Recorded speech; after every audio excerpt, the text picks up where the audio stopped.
Hello, I'm Lily Brixby-Dolby from Fairfeather Meds, and this is Coil Darak Zukov. He's a full Irish draft. He's my father's horse, 17-hand gelding. Not entirely sure how old he is, I think about 10 now. So he's, as you can see from just looking at him, he's not a conventional dressage horse. He's not a warm blood. He's certainly not light on his feet. But what I'd like to show you is his 3 basic paces and show you why he is successful at what he does. He's never going to be a world beater, don't tell him, but he's competing successfully at novice. He's just started going out at elementary. Got hopes that he'll go a little bit higher without forcing him. So whatever he's comfortable with, we'll carry on doing. So let's start with the walk. In the dressage test, the walk's double marked. So it's quite an expensive pace not to have right. So when you're looking at the walk, you want to see that it's got a really clear 4-beat. And by that, I mean that there's a really good march in it. So you can see Zoo has got actually a very good walk. And there's that really clear 1, 2, 3, 4, 1, 2, 3, 4. And the thing with this horse, he's quite a big lad. And maybe because of that, he can be a little bit lazy. So we have to make sure that we always keep that really clear 4-beat. 1, 2, 3, 4, 1, 2, 3, 4. If I take my leg off, he slows down a little bit and then we lose that rhythm in the walk. So I'll let him stretch here. And this would be his free walk on a long rein. And you would expect to see a good overtrack in the walk. And by that I mean the back hoof takes a larger step than where the front hoof was. So if you imagine his front feet leaving a paint mark and then his back feet step over that paint mark. So I'll do it again the other way. As well as that overtrack, you want the horse's whole frame to lengthen. So nose to tail, he comes a little bit longer and he stays soft and swinging over the back. In order for this to be a really, really good walk, he would have a little bit more swing and perhaps even a little bit more ground cover. So I'll gently pick him up again so that we go towards medium walk now. You can see he's listening to something else, being nosy. So now just put a little bit of leg on and get him walking up to the bridle. He's lost his concentration. So you see we lose the regularity in the walk because he's spotted something else. So reins a little bit shorter, leg on. You still want that really clear 4-beat in the walk. 1, 2, 3, 4, 1, 2, 3, 4. And again, the frame becomes a little bit shorter than it was with the stretch in the free walk on a long rein. And this is his basic walk. So again, this is quite good. It could be a little bit more supple, more swing to be a really, really good walk. Pardon you. And we'll do it across the diagonal so you can see it from the side as well. Walk on. Good boy. Pardon you. Good. So 1, 2, 3, 4, 1, 2, 3, 4. And it could have a little bit more purpose to it. So just give him a little jolly up with my leg. Good lad. Good boy. And then we'll collect him a little bit. Make him a little bit shorter. And then I can talk to you about the extended walk. You can see he's being a nosy devil again. So the extended walk for me is a little bit in between the free walk and the medium walk. So I let his neck out a little bit, but not all the way. And I want him to have that really nice swing and overtrack in the walk, but without the head and neck being quite so low as it is in the free walk. And my hands just follow where he's going with his neck and his head. And that's his extended walk. So it's not extended in as much as when we talk about the extended trot or the extended canter, it's actually quite different. So that's really the walk. Like I say, he's got quite a good walk. He marks quite well on it. We're going to pop him into trot. I've literally just got on him, so this will be his first trot. We'll pop him into working trot, normal trot. But as well as it being the working trot, I'm letting him stretch a little bit. So I'm not straight away picking him up, still letting the neck out. You can see he's a little bit steady, a little bit too much behind my leg at the minute. But that's okay, that's the first trot. So I keep everything nice and big and easy for him, help him change the bend.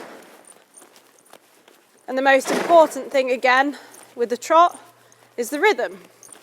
And the rhythm of the trot, pardon you, is a 2-beat. 1, 2, 1, 2. And you can see he's quite clearly got a good rhythm in the trot.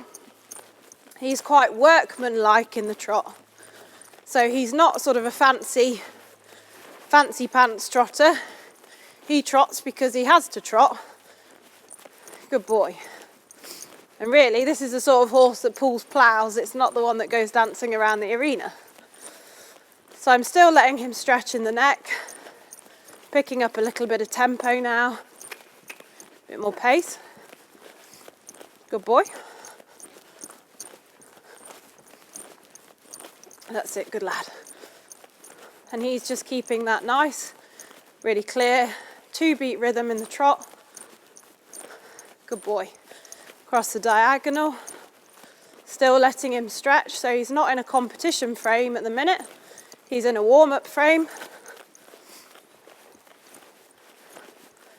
Yeah, good boy. So he's stretching, looking for the bit.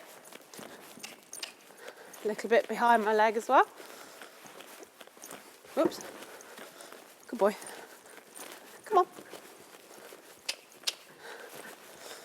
Good lad.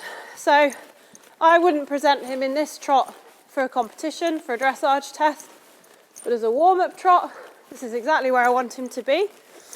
You can see he's lower in the pole. He's got his neck quite arched, quite low. And I want him to arch his neck so that he stretches his back. And trips over the sand, of course, because he has got big feet. Good boy. Forwards to walk. Straight into that 1, 2, 3, 4. 1, 2, 3, 4. And then now I'm just going to shorten up my reins a little bit. Now he's had a trot round on both reins. Into trot again. Come here, you monkey. Good boy.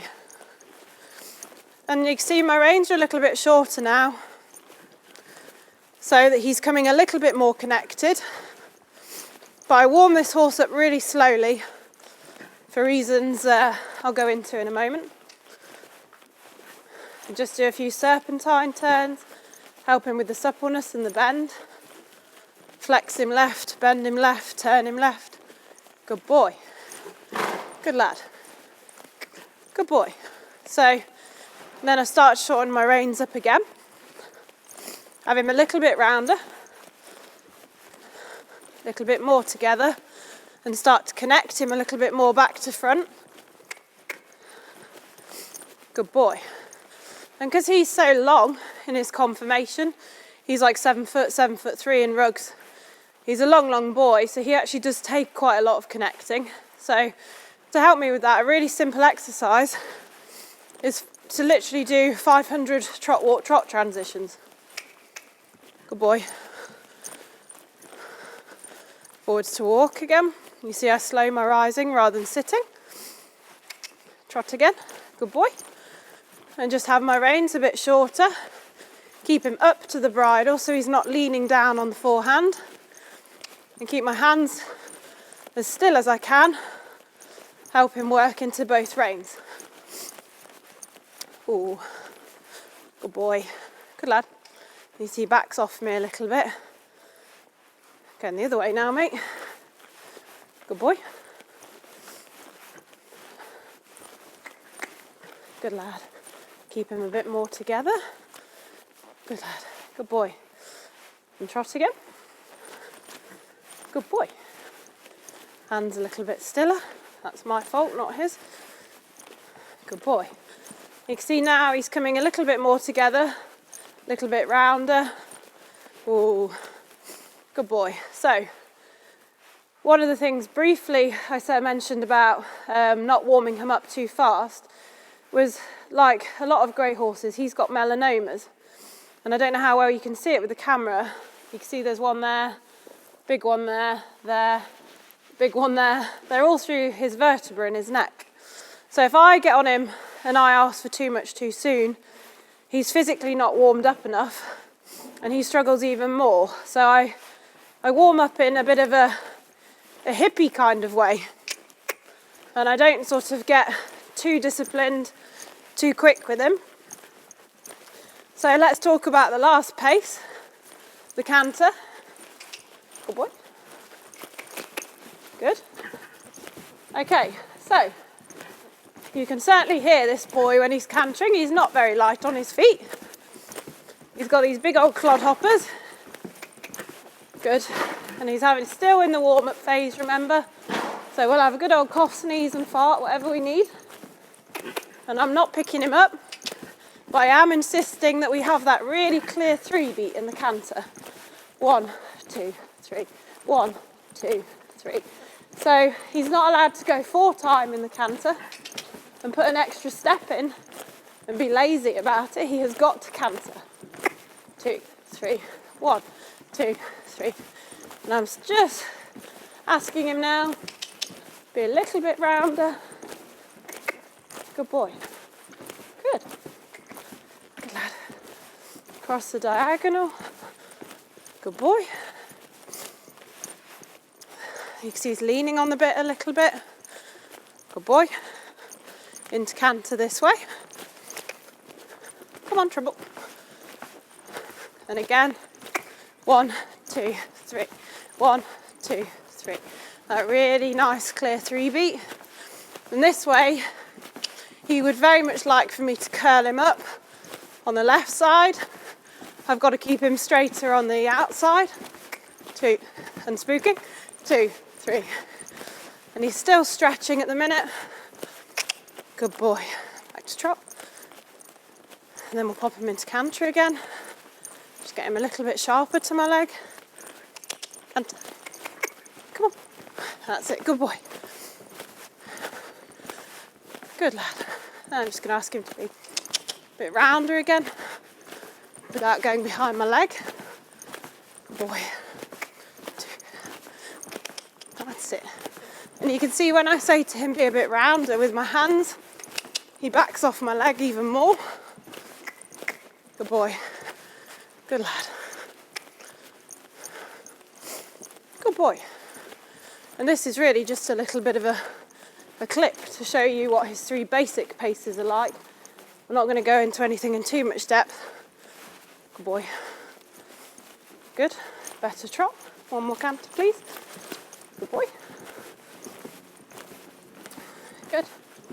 And every time he does a transition, he comes a little bit rounder, a little bit more through.